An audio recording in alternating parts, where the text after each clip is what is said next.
सोचिए ऐसा कुछ जो सोचा भी न हो, एक जंग जो इंडिया पर थोप दी गई, जहां हमारी आजादी खतरे में है।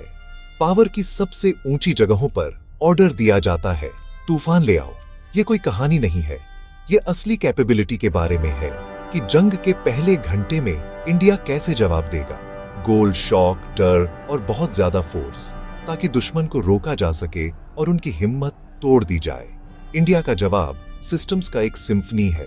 रॉकेट्स, मिसाइल्स, फाइटर जेट्स और वॉरशिप्स सब एक साथ। सैकड़ों लॉन्च व्हीकल्स, दर्जनों स्क्वाड्रंस और नेवल शिप्स एक साथ मिलकर आग बरसाएंगे। ये इंडिया का कन्वेंशनल डिटरेंट है, तेज तबाह करने वाली जवाबी कार्रवाई का वादा। इसे समझने के लिए हम जंग की मशीनों को समझेंगे। Pinaka rockets, BrahMos missiles, air force के जेट्स और अग्नि सीरीज। सिर्फ हर एक को देखकर ही हम इंडिया की मिसाइल पावर की पूरी क्षमता को समझ सकते हैं, उस पहले सबसे जरूरी घंटे में। बैटलफील्ड को कवर करने के लिए इंडिया पिनाका का इस्तेमाल करता है, एक मल्टी बैरल रॉकेट सिस्टम जो एरिया को सील करने के लिए बना है। एक सिंगल पिनाका बैटरी 1 मिनट से भी कम समय में 72 रॉकेट दागती है, जो 1 स्क्वायर किलोमीटर को एक्सप्लोसिव से भर देती है। 20 से ज्यादा रेजिमेंट्स के साथ हर एक सैकड़ों रॉकेट दागने में कैपेबल है। ये संख्या 1 घंटे के अंदर हजारों में पहुंच जाती है।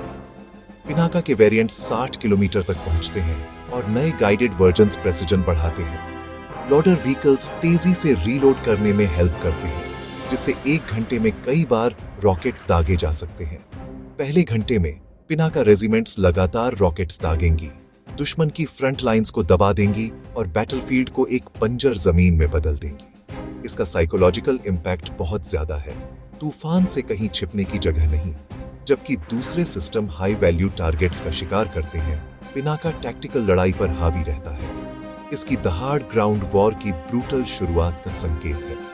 किसी भी दुश्मन के लिए पिनाका रॉकेट्स की इतनी ज्यादा मात्रा एक नाइटमेयर है। ये बैटलफील्ड डोमिनेंस के लिए इंडिया का वर्कफोर्स है। अगर पिनाका शॉटगन है तो ब्रह्मोस स्नाइपर है, जो आवाज की स्पीड से लगभग 3 गुना तेज हमला करता है। ब्रह्मोस एक जॉइंट इंडिया रूस सुपरसोनिक क्रूज मिसाइल अपनी स्पीड और प्रेसिजन के लिए जानी जाती है। इसे जमीन, समुद्र या हवा से लॉन्च किया जा सकता है, जो दुश्मन के इलाके में गहरे हाई वैल्यू एसेट्स को टारगेट करता है। एक लैंड बेस्ड ब्रह्मोस कुछ ही मिनटों में लॉन्च हो सकती है, जो 300 किलोमीटर दूर के टारगेट्स को सिर्फ 5 मिनट में हिट करती है। नेवी वॉरशिप्स और एयरफोर्स के Su-30 MKIs फ्लेक्सिबिलिटी बढ़ाते हैं, जो अलग अलग डोमेन्स में पावर दिखाते हैं। पहले घंटे में ब्रह्मोस दुश्मन के कमांड, रडार और एयर डिफेंस को खत्म कर देगा। दर्जनों, संभवतः 100 से ज्यादा लॉन्च किए जा सकते हैं, जो दुश्मनों को रिएक्ट करने से पहले ही दबा देंगे। पिनाका सब कुछ कवर करता है। ब्रह्मोस दुश्मन की देखने, कम्युनिकेट करने और कमांड करने की एबिलिटी को तोड़ देता है।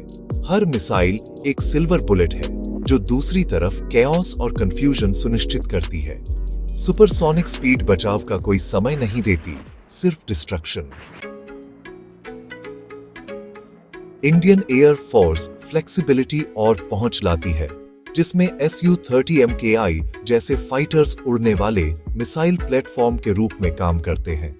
हर जेट एयर टू एयर और एयर टू ग्राउंड मिसाइलों का मिक्सचर कैरी करता है, जिसमें ब्रह्मोस और डीप स्ट्राइक वेपन्स शामिल हैं। पहले घंटे में स्क्वाड्रन स्क्रैम्बल करते हैं, दुश्मन के एयरफील्ड्स, ब्रिजेस और इंफ्रास्ट्रक्चर पर हमला करने के लिए लहरों में सॉर्टीज लॉन्च करते हैं। एक बड़े फलीट के साथ Su-30 MKIs, राफेल्स, मिराजेस और तेजास इंडिया कई दिशाओं से सैकड़ों प्रेसिजन स्ट्राइक्स दे सकता है। एक कंजर्वेटिव अनुमान 100-150 एयरक्राफ्ट, हर एक में 2 से 4 मिसाइलें, मतलब पहले घंटे में 200-600 प्रेसिजन स्ट्राइक्स। ये एरिया वेपन्स नहीं है, ये सर्जिकल है, जो एक खिड़की से उड़कर जा सकते हैं। IAF का रोल दुश्मन को अंधा और पैरालाइज करना, क्रिटिकल इंफ्रास्ट्रक्चर को लड़ाई से हटाना। एयर पावर दुश्मन को अपनी डिफेंस को पतला करने पर मजबूर करती है, जिससे शॉक और बढ़ जाता है। आसमान एक हथियार बन जाता है, तेज, सटीक और अटूट। फिर अग्नि सीरीज है, स्ट्रैटेजिक मिसाइलें, कन्वेंशनल बैटलफील्ड के लिए नहीं बल्कि अल्टीमेट डिटरेंट के रूप में। अग्नि वी, जिसकी रेंज 5000 किलोमीटर से ज्यादा है, न्यूक्लियर वॉरहेड्स के लिए डिजाइन की गई है। इसकी पावर इसके होने में है, इसके इस्तेमाल में नहीं।